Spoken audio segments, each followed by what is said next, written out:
天小鸟又来大便了，前几天都没看到大便，今天它也来了的话，我也要冲洗大便。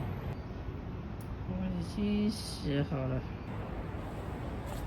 早上我来上班的时候又下雨，现在雨停了。我在煎荷包蛋。